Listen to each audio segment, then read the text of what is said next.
What's happening, everybody, and welcome to In My City, where we interview extraordinary people making extraordinary moves in an extraordinary way. We have a very special guest on today. All I can do is shake my head, but listen, let me give him the proper introduction that is due. He is one of the most controversial personalities out there right now. He was a former teen gang leader back in the day who served a substantial amount of time. He got out, changed his life, and he has one hell of an opinion to tell y'all about how to do it and what not to do. And without further ado, let's welcome Mr. Charleston White to In My City. How you doing, ma'am? What's happening with you? I'm doing well. Good. It's good to see you. Yes, ma'am. Finally, good to meet you. Yes, ma'am. So let's. I want to show everybody a side that this is probably going to be a little bit different from your normal interviews. I want to show everybody a different side to Mr. Charleston White, the side that they're not going to get what they're looking for today. You might give them a little bit. I'm pretty sure because that's your personality. The Carolina won't let me give them nothing else but Charleston. So yes, ma'am. Absolutely. Take me back to a younger Charleston White. Very charismatic. I was a outgoing kid, outspoken. Very compassionate. I was a caring kid. Yeah. I was real caring as a kid. But I was real mischievous on the flip side. So I was always in trouble. I was devious. And I was real curious. Yeah, I was a curious kid. So my curiosity got me into a lot of trouble. So I fell in the washing machine when I was 5 years old and broke everything from my waist down. So I was in a full body cast. In a full body cast like this from like 5 to like 7 with a stick in between my legs. So yeah, I learned how to walk in that body cast. So most people thought I was like this little miracle child because I was walking around in the body cast. Yeah. So two years after I got out the body cast, I ended up putting my eye out playing with a homemade slingshot. So I've been like the family's mascot. All the grown folks say I was accident prone. So I went from being the kid that always got hurt to labels play an important part in family roles, right? Absolutely. So in every dynamic of a family, there's a label. So you got the family mascot. You're gonna have the enabler. I was the family mascot, right? So I was everybody's favorite. My aunts, my uncles. When we had family reunions, so I was always treated special. But they always said I was bad, right? But I wasn't bad. I was, ambitious children are always considered bad. Outspoken children are considered bad. But no child is born bad. Thanks. All behavior is learned and taught through either direct teachings or just observations from the environment. So I grew up in a very loving and nurtured environment. I just had uncles, who was young. My mom had me at 17. She had my brother at 15. So as we grow up with young parents, our parents aren't as responsible as they are as they age, right? Absolutely. So when they're young, they got they gonna have their boy cousins around. They gonna have their brother. So the children get exposed. I got exposed to all my mama's cousins, my Uncle Wayne. My granddaddy had a barbershop on the south side that had all the hustlers and players out there. So I got exposed to what I like to say the culture. Black. I'm the product of black culture. I was born in the 70s. I was born May 17, 1977. I was born during the black exploitation era. Most of the movies that I saw coming up was about pimps. Superfly, The Mac, Dolomite, Uh, Even my nickname, Charleston Blue, uh, is termed after a pimp movie called Comeback Charleston Blue. Yeah. So the first half of my life, that's what I was exposed to. So that's the criminal elements of black culture, right? So I was birthed during that era, only to for the '80s to come, and then here come crack. Well, my mother was never on crack, but my grandmother was, my aunts was. So by my mother trying to be the backbone of the family, she exposed us to that world. Grandmama coming over here, so we got to see what dope fiends look like. Yeah. My mom rescuing my cousins from CPS situation from with my aunt. So we got to see from the sidelines of what it looked like. Uh, then here come gangster rap, and then here come. So when the crack came, the gangs came after crack. So then you got crack, then the gang era. So I'm a product of those elements of Black America, coming from the single parent home. But I come from a single parent mother who tried to instill good morals and good values into her children. But she had to go to work. So, with all that being said, even though you grew up in a loving home, you had all of those great values from your mom, and I understand that you had elements around you that played a huge part in your upbringing. Yeah. What made you decide to turn to gang life at a Uh, young age? a mother's love is not sufficient enough for a boy. Mm. Uh, they People think nah, mother's love is not sufficient. He have to have some type of male love, and it has to be consistent to even balance out the consistency of a mother's love. Without that balance, mothers ruin boys. You love on them too long, you ruin him. At some point, he has to go through some training or some discipline, some hard teachings. Man, I ain't never been spanked by a man. I ain't never had a hug from a man. I ain't never heard a man say, "I'm proud of you." It was all mama. Even though our uncles was around, they street guys. They teaching you the bullshit. And they young. Nah, I ain't never seen a man come out my mother's bedroom, but she had a boyfriend. Yeah. So that aspect of just growing up with that missing piece of a male figure in your life, naturally, you seek out to fill that void away from your mother's home. The things that your mother tell you to do don't make sense amongst boys. When she fixing your coat as a little bitty boy and she giving you instructions on what to do to get back home, you don't.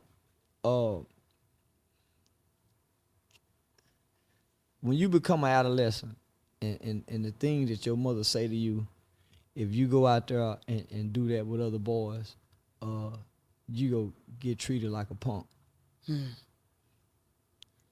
And if your mother try to make you tough enough to go out there and deal with the boys, she might create a killer. So when I look at most of my homeboys who really about their life, and they'll really kill you, or they really have killed somebody, they mothers was the kind of mothers who groomed them for the streets. Some of the most gangsterous niggas come from hoe mamas, street mamas, gang. The mamas we call G mamas. Yeah. Or they come from very loving women. Both my brother and I caught murder cases when we was children. My brother been gone over 30 years for a murder he committed when he was 17. You would think we came from the streets, but we come from a loving mother, but we were just trying to overcompensate. And this is a surprise to even me, and I'm sure it's a surprise to the audience, hearing you speak, that the things that you talk about, it would make one think that you came from a bad upbringing or a Yeah, bad nah. household. I don't know what it's But like to be hungry. it's interesting to hear you say that. Another controversial topic is that single moms can raise sons on their own. No, that's impossible. You can only show them how to be a good woman. Uh, Man, we had a homeboy. He used to sit down and pee. He never seen a man stand up and pee. Because your mother teach you to sit down and pee. That psychologically does something to a boy. Mm-hmm. Boys aren't supposed to sit down and pee. But what do mama do? She gets you a pot and she train you to sit down to pee. When do you learn to stand up? When? It's a whole lot of little boys sitting down peeing. When do you learn to stand up? Because all behavior is taught. All behavior is learned. Okay, but where do you learn to sit down? Watching mama. Why you think little boy, mama's supposed to close the door when he try to come watch her pee? Most women let her infant boy come in the room, watch her pee, Right there. watch her get dressed, and he take on those traits and characteristics from here. Mm-hmm. You can put that same baby with a wolf, and he'll behave like a wolf. So you figure by the time this kid get 9, 10 years old, he never sees a man stand up and pee. What do we learn? Now, you talked about, I believe in one of a past interview where you said that because you didn't have the proper male guidance and what happened with you in the streets led you to go into prison, which then you believe made you into a better man. Do you still believe that right now today? Yes, ma'am. Prison is the tool God used to strengthen and make all of us better men. Our mothers can't do it. She tried. That's why we all have to go to prison. That's why most of us who leave our single mother home have to go to prison and go meet some kind of man in prison. Say, now look at little homie. Let me show you how to throw your right hand. Now look at, let me show you how to block that punch. He didn't know that before he got to prison. All the things that our mother tell us to do does not help us to be better men. As a matter of fact, the things that our mothers try to raise us to be, she's raising us to be the kind of men she wouldn't even date. Mama, can I get your car keys? She'll give us her car keys all the way up until she's 30. But the man she dating, she won't. But she'll give it to her. And the man she dating sit up and say, boy, you let that boy do every goddamn thing. He can get your money. He lied to you. I lied to you, goddamn. I'm fucking you. Is he fucking you? You and your boy fucking? Motherfuckers start thinking a woman and her son fucking because she make him her man. And he be a weak motherfucking man. When he leave his mama, he be weak in a motherfucker at another woman's house trying to play man. That's why he run back to mama. That's why mama in his business and know what's going on between him and his girlfriend. That's why she want to know. She raising him to be this weak man that she wouldn't even date her motherfucking self. Man, my mama, man, I could get in trouble at school.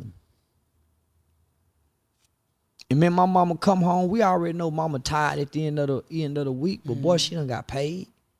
Man, we already know to come home from school on Friday, clean up mama room, wash whatever dishes in that motherfucking kitchen, make that house look pretty, and say, mama, can we go somewhere? Well, you think I learned how to play on women? Playing on mama, lying to mama. Mama, I didn't do it, the teacher lying. Where you think most men learn to be promiscuous from? They mama. They don't have one, don't even like their mama. That's why they go do women the way they do women. You don't think that behavior can change? Only God can change that. And most of us are operating without some type of spiritual moral compass. We rule by our feelings and our ideologies, our beliefs. True. That's why we're so divided as a race and as a nation, because we don't serve a one God. The Hebrews got a God, the Muslims got a God, the Christians got a God, the Buddhists got a God, the Pimps got a God, the Crips got a God, everybody got a God. And it's all ideologies.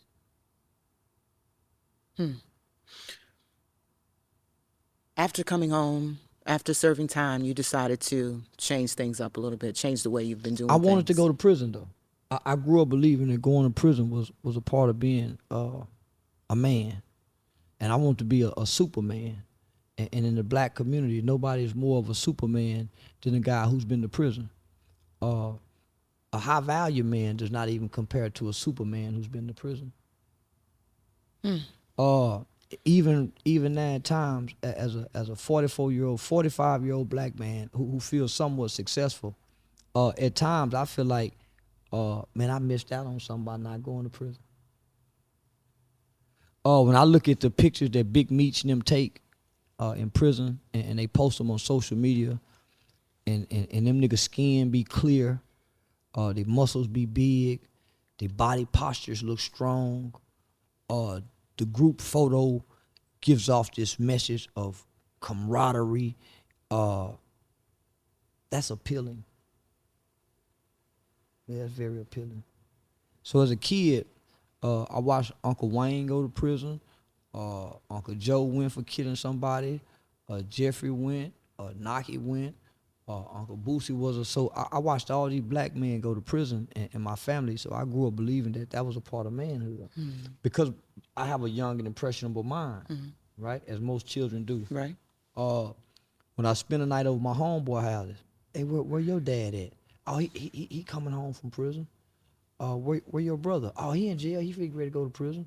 Man, my uncle, he just came home from prison, and the uncle cool in a motherfucker. And when you look out into the community, and you see the welcome home prison parties, shit, who wouldn't want one of them goddamn parties?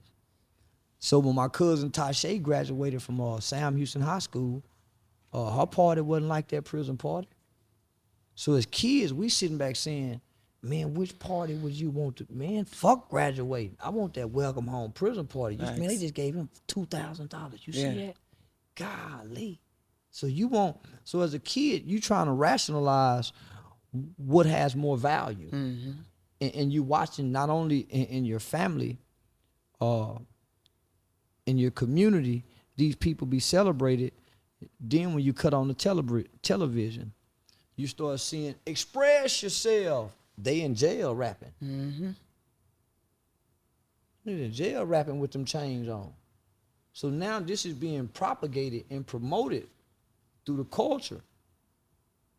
When I put my headphones on, I'm mad at mama. I'm listening to it in the headphones. Now it's solidified by words. Faith comes by hearing. I'm seeing it, now I'm hearing it. Not just in my family, at other people's houses, in the community. So gangsterism was propagated and promoted to black children. And we thought it wasn't no other way. If you want to be a man, you got to kill somebody. And even now today, guys who come home from prison, if you've never been to prison, they'll say, man, you couldn't have made it on such and such yard. You ain't never been nowhere. I walked the yard, some. So they'll make you feel less than a man because you haven't been. Yeah, so that's the battle between the black males. We in the barbershop talking with nigga, you ain't never been to prison, you couldn't have made it. But you niggas can't make it in life. We can't make it in prison. Y'all made it in prison, but obviously y'all can't make it in life. And so we're diminishing them. You guys are so, even our kids think, well, man, he's OG such and such. But man, OG can't think out here. He a hell of a nigga in there. Not only when OG come out here, he loses muscles, he loses waves. He only a hell of a nigga in prison. So prison have produced some of the best black men that American society has ever known under any institution. Slavery, school, church, prison. Ain't nobody done black people better than prison. They produce the best black men. But it's forced. Well, it's not forced. It's by choice. Once you in prison, it's No. You chose to break the law. Absolutely. It's by choice. Absolutely. We didn't force you to come here. Absolutely. Half the niggas in prison broke in. Half the niggas in prison broke in. They openly broke the law because they think it was no consequences to it. It's some niggas selling dope from their phone and posting it online. It's some nigga rapping about what they doing in real life and they really doing this in real life. No, they not forcing you to go to jail. I don't know no innocent man that I personally know is innocent in jail. Every nigga I know done something to go to jail. Not like forcing you to go to jail, but like the behavior that you learn, because now you have, my mother was because of saying what go to you've school. done. My mother was saying go to school. My mother was teaching me good morals and good values. She didn't teach me to break the law. I chose to reject what my mother was teaching because the culture says this is a black man. There's no real positive male images in the black community for us to decipher from what's a good black man. The black man that our mothers are telling us to be don't even exist in her bed. Our mothers are telling us to be the kind of man she can't even attract into the house. So how can she guide me to be a man when she don't even have a man? She don't even know a man. Her daddy was fucked up. Her brother was fucked up. My daddy was fucked up. She had a baby by my sister. How can she tell me what kind of man to be? She ain't, mama, you ain't got a man. Or if the man you got, look what kind of man you got. Mama, how you gonna shape us boys to be this kind of man that don't even exist but nowhere in your head? That's what's happening to the black boy, trying to listen to his mama, become a black man that don't even exist nowhere but in his mother's head. With these unrealistic expectations of a man. Now, a lot of people, we know you as being very charismatic and very much opinionated on a lot of subjects, Yes, ma'am. specifically where you talk about hip hop and hip hop being demonic and pro-death, in which you talked about briefly just a moment ago when you talked about how music is, when you put the headphones on, this is what you hear, this is the lifestyle you're trying to lead. Like, how do you feel that people are, is it entertainment is what I'm asking you? Is this for entertainment? Not anymore. No. If it was entertainment, the beef wouldn't be so personal with the results of death. If this was really entertainment, we wouldn't know about street beefs in the music. We wouldn't be smoking on dead people if this was really entertainment. Nah, this is these are now criminal organizations. Because most of the rappers are tied to some type of street gang that's involved in street violence where people are dying in between these rap groups. We think that the Fulton County Prosecutor's Office is getting it wrong. No, these are real criminal organizations. We just don't want to be honest enough as black people and say, man, we know these niggas rapping is really gang members, street niggas. Come on now. These are real, no, these are not rap groups. These are not, now they're signed to rap labels. These are criminal organizations that's being used as mind controlling tools to do what it's doing to black people. And we've made this demonic force a god of our children because we won't rebuke it.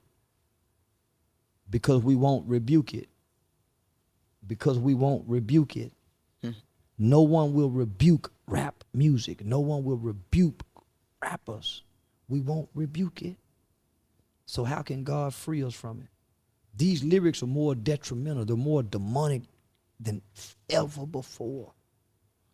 We ain't never seen black people say, I'm a demon. Nigga, what? Everybody would get away from that kind of black person. Facts. But these are our children professing this. And it says, what's in your, confess with your mouth and believe. So that, they say, I'm a demon. So they confessing.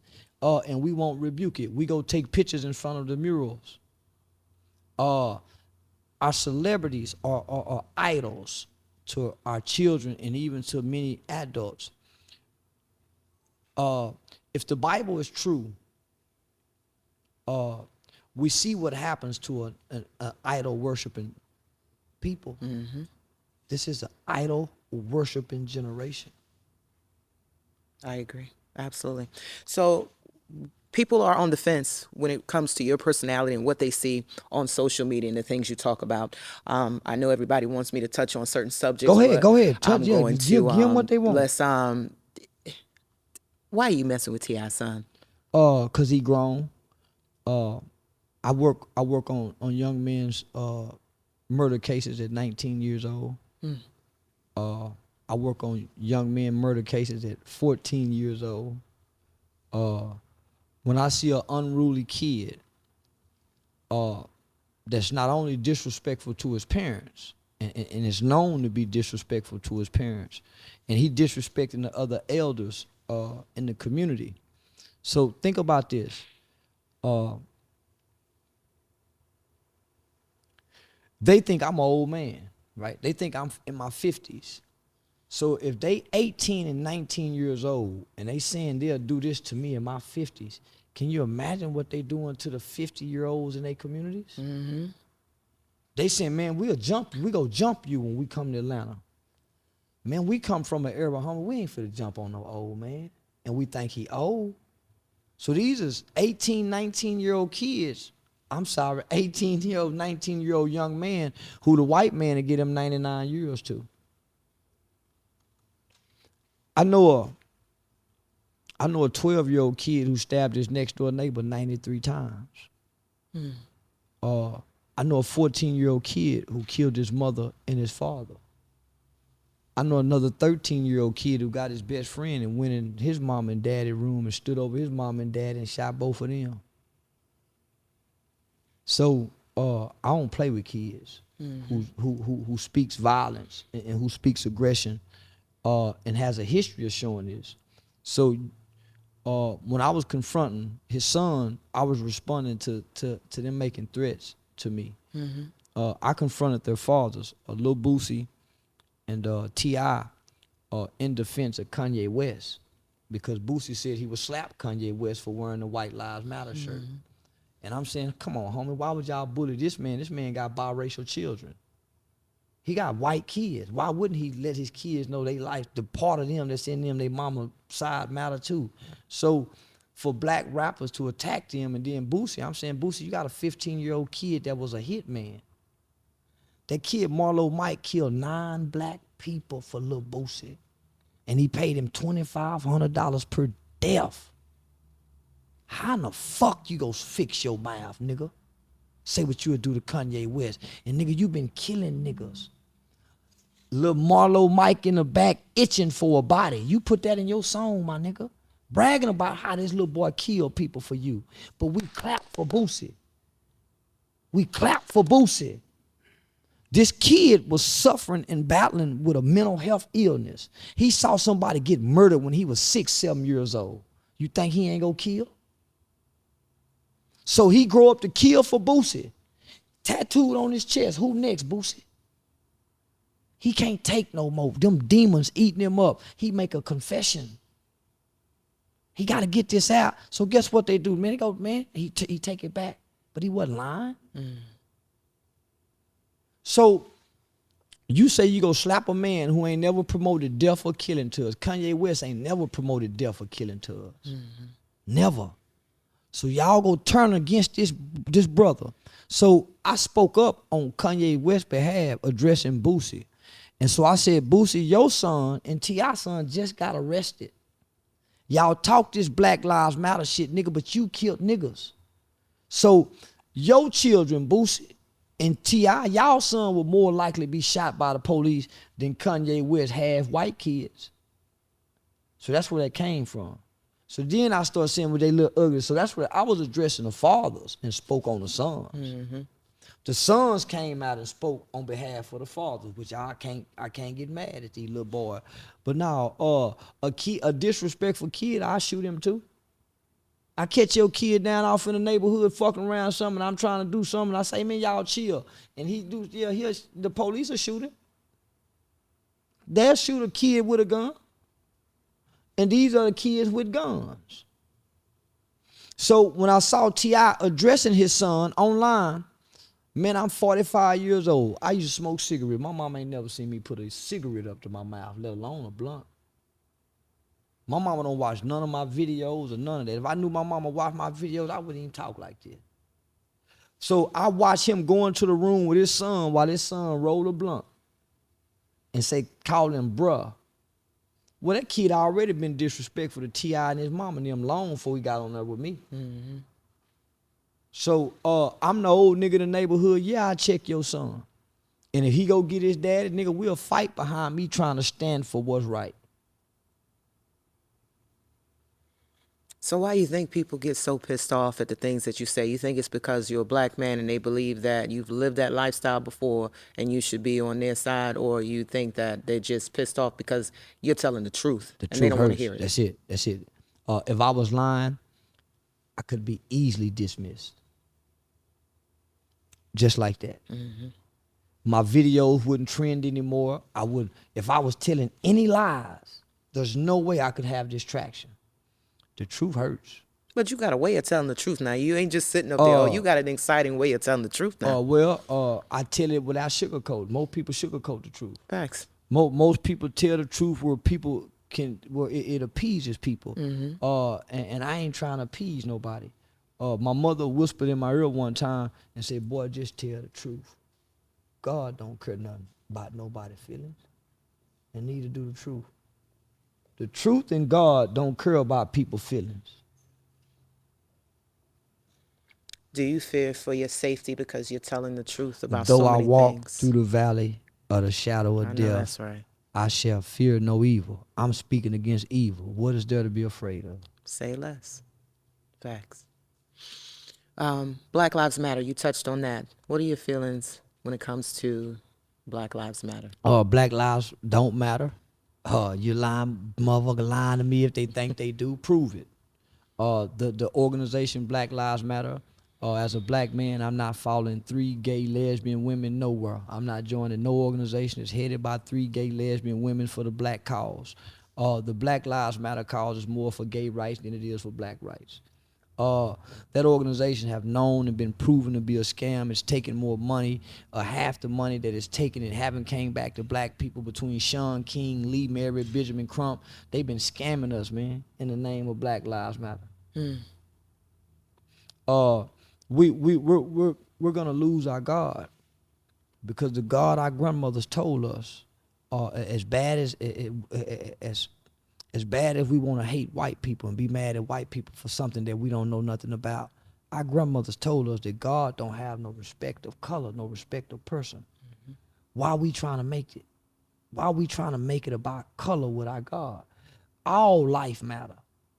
If black lives matter, then black folks need to show the world by their actions, not by their slogans.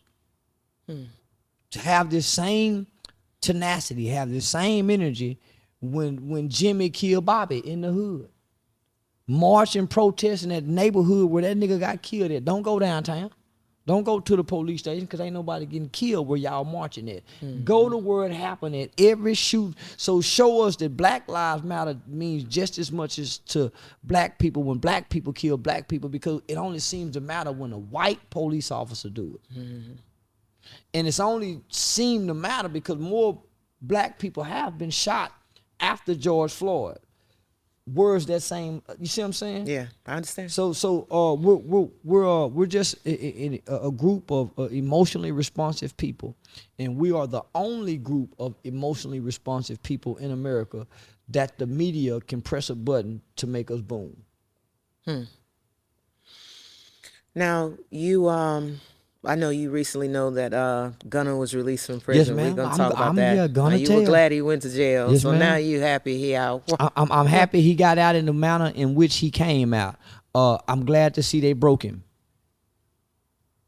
I love to see, because I got faith in the system. I got faith in that white man jail. I got faith in that white boy law, that at some point in time, all them niggas go holler Toby and come on back to us and be upstanding, good black man to our communities. When Thugger come home, because I went in 1991 at 14 years old. I came out in 1998 at 21. All of my childhood friends, they was transferred from the juvenile system into the adult prison system. They went on to serve 18, 19, 20, 21, 22, 23, 24, 25, 26, 27, 28, 29, 30 years. Locked up consecutively from ages 12, 13, 14, and 15, 16, 17. And every last one of them niggas is good law-abiding citizens. Boy, they boy, they some of the most pro-social, productive motherfuckers in the world. Now, I ain't saying it took 2-3 decades for that. But goddamn it, I'm saying because I saw them niggas do that, and they was killers. They some of the worst niggas you could have been in the streets. But boy, they what society needs today. And you don't even know they done been through this. They ain't out here trying to let people know. You don't even know they done been through this. And so by me knowing that side of it, and I've never been to prison. I went to the boys' home. I went to college, and I set out to become a lawyer. So I was a pre-law student at Texas Wesleyan University. So as I'm studying law, it's in the law books that one of the whole objectives of the criminal justice system is to take an individual and put them away and keep them incarcerated during what they call their prime crime years. So this is why they give young people so much time, because they're looking at their prime crime years. When they're the youngest, they're the fastest, they're the strongest. So back before we came along with the super predator theory, they would take a kid and keep him locked up till he was 18, 19, 20, 21. Figure he matured past those crime years. Well, as the culture and society begins to change, you got crack, you got gangs, man, they start looking at this shit and saying, man, we need to start giving 12-year-old life sentences. Most people don't know that up until 2016, the United States of America, Sudan, and North Korea were three of the only countries on this whole entire earth that would take a kid 12 years old and say you have life without parole. Facts. So I worked to get that law abolished in this country. So just having that knowledge. So when you got guys like Jay-Z saying 40 is the new 30, that confirms what they saying. We need to keep this motherfucker locked up till he 40 then. So that's why you starting to see 17-year-olds, man, and that's a long time. But not only is it saving society, I've come to see that God has been using prison as a preservation tool for black life.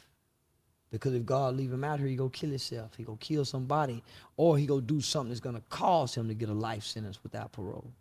So prison has become the best preservation to send one of them little stupid motherfucker down there when he come home and he's 33, 34. At least he don't want to hurt nobody no more. He done learn how to become a man. So I recommend prison. I recommend prison or the military for black men. For black boys, fresh out of jail, fresh out of high school. What you want to do, boy? I don't know. Send his ass to jail. What you want to do? What you want to go to the military? One of the two. They got to go. You can't let no black boy linger from high school to 18 to 25, 18 to 30, not knowing what the fuck he gonna do. He gonna destroy too many lives. He gonna make a baby with a girl. There go 2 lives right there. He done destroyed. Thanks. He's fresh out of high school. He got to go to prison or the military. It ain't no in between until we straighten this shit out. That's the only thing that's gonna undo what we done for the last 40 years.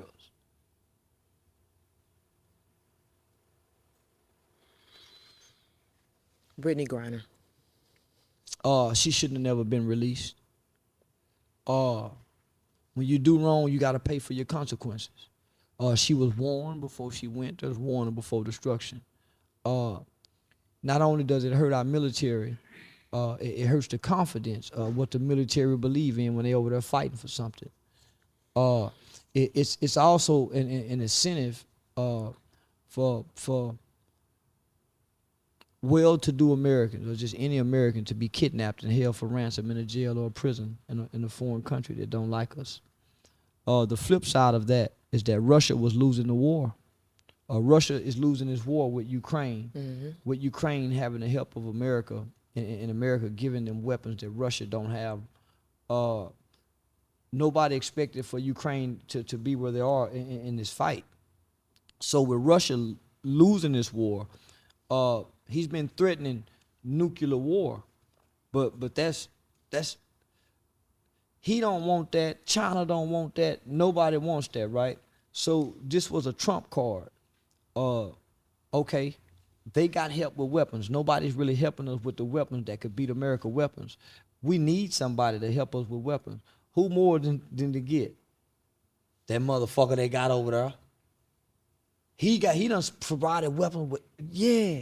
So this was a military move by a general that I think will cost not just Ukraine but America in the long run.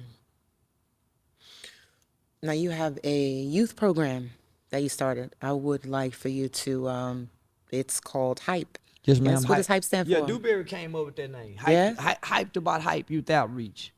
Hype is an acronym for helping young people excel.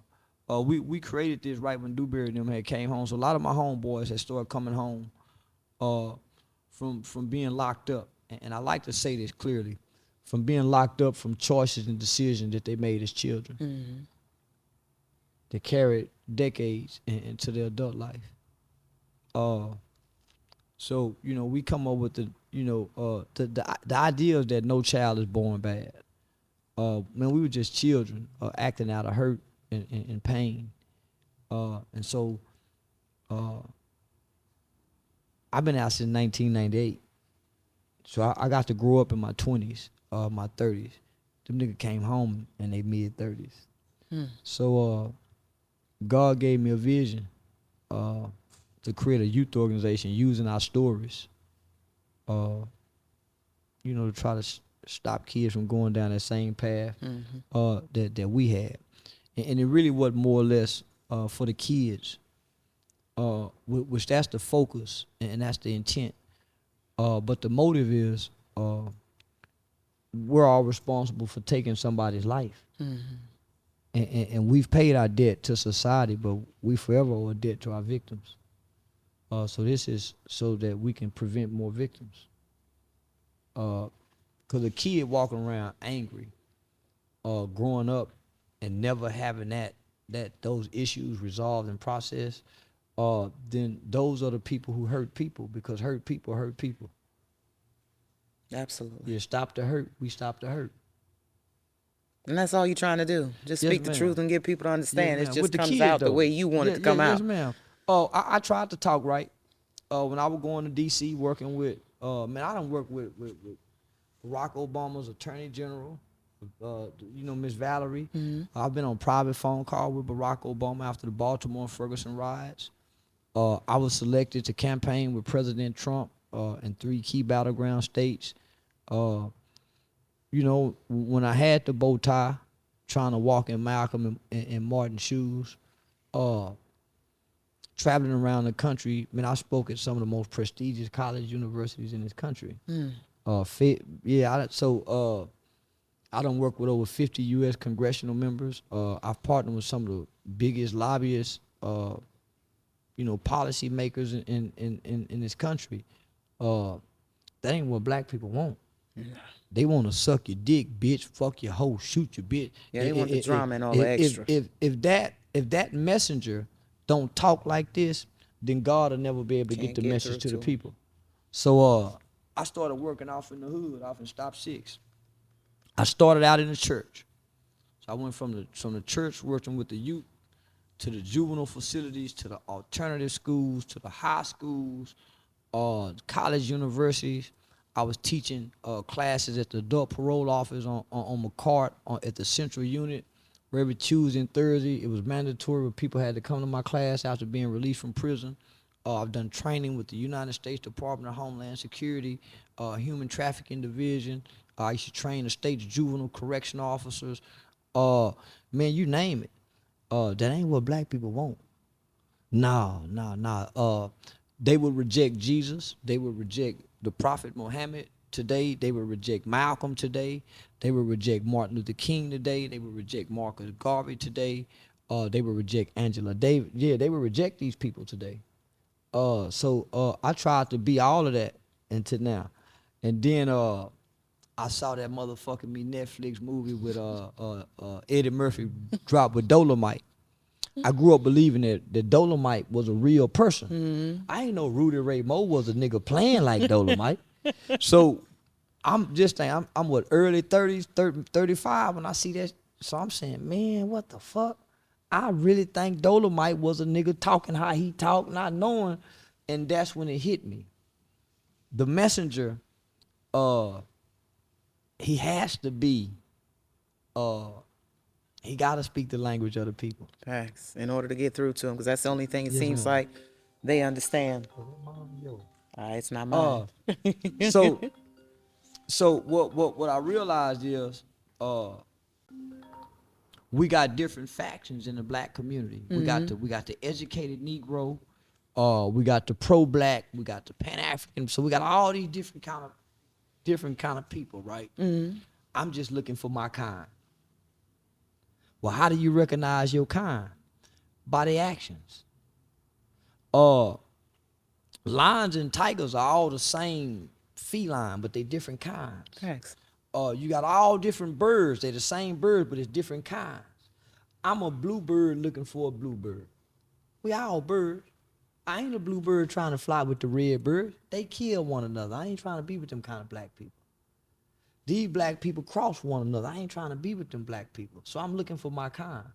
So I understand you can't send a Negro, a educated Negro, down off in the ghetto to go talk to a bunch of ignorant niggas. You better not send him down there with no message to go talk to them niggas. They go eat him alive. Back. You got to send a nigga, an ignorant nigga, to go down there and talk to them ignorant niggas. That's right. So what's happening is they sending an educated Negro preacher to come talk to us with his thou shalt talk, or they sending the Muslim, or they sending the Hebrew.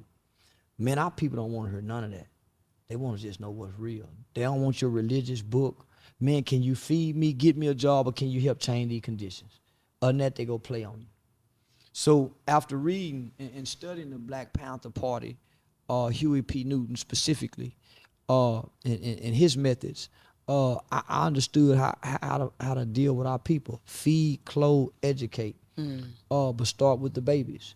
If you get the kids and the kids come home and say, "Mama, look at these shoes I got." Well, who gave you them goddamn shoes? You got the mama. You come home, daddy, say, you got the daddy. So, but most people try to go, no, I learned that's how you, nah, man, even in the hood. Motherfuckers see you coming fucking with the kids in the hood, even the killers go say, nah, homie, he fuck with the kid, let him make it. That's my protection. Yeah. Nah, them niggas go get mad at motherfucker, you do something to me. Because the killers say, nah, homie, he really do this. They vouch for that shit. Yeah. So that's how you change the community. You start from the bottom.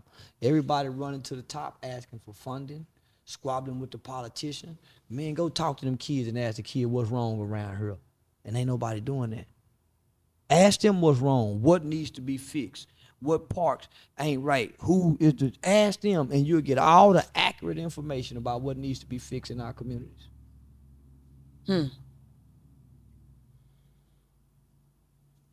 Mr. Charleston, I have one more question that I always ask all of my guests before I let you go. Yes, ma'am. If you could look a younger Charleston White in the mirror right now, what would you say to him? Just listen. Our kids are not listening. I wouldn't listen. Man, if I just would have listened. I thought everybody didn't know. Y'all thought it, and I didn't know nothing. But y'all thought all grown men, they don't know. But man, if I just would have listened, yeah, my whole life would have been different. That's powerful. Listen, I want to thank you so much for taking the time out of your busy schedule to sit down and talk with me and to give the world a different insight into you got who me. you are. Yeah, she boxed me in and wouldn't even let me come And out. I She did put me too. in the headlock too. Boy, And did. She wouldn't even let me go into character. The line of questions, and the questions don't. It can't even draw the character out of me. So Yeah? yeah. I was looking for it, but I'm like, okay, he's staying. You kind of coasting right there, and I appreciate it, though. Yes, ma'am.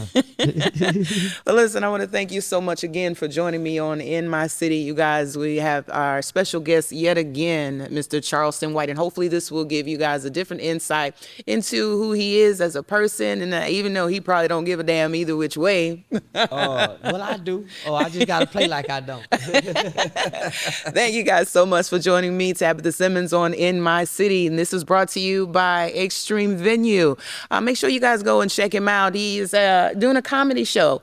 Make sure. I can't forget about Barry White, man. See, Barry White got me here, man. He over here tapping on my blind side, talking about, don't He forget like, about me. Man, you sure right. This interview was so good, I really forgot about this nigga. But yeah, man, shout out to Barry White, man. I wonder why they call him Black Lips. The boy lips ain't black, but shout out to him. Also, shout out to Mr. Lewis Pruitt, who also helped behind the scenes to put this whole thing together. We appreciate you, and we thank you so much. And that is going to do it for In My City. Take care until next time.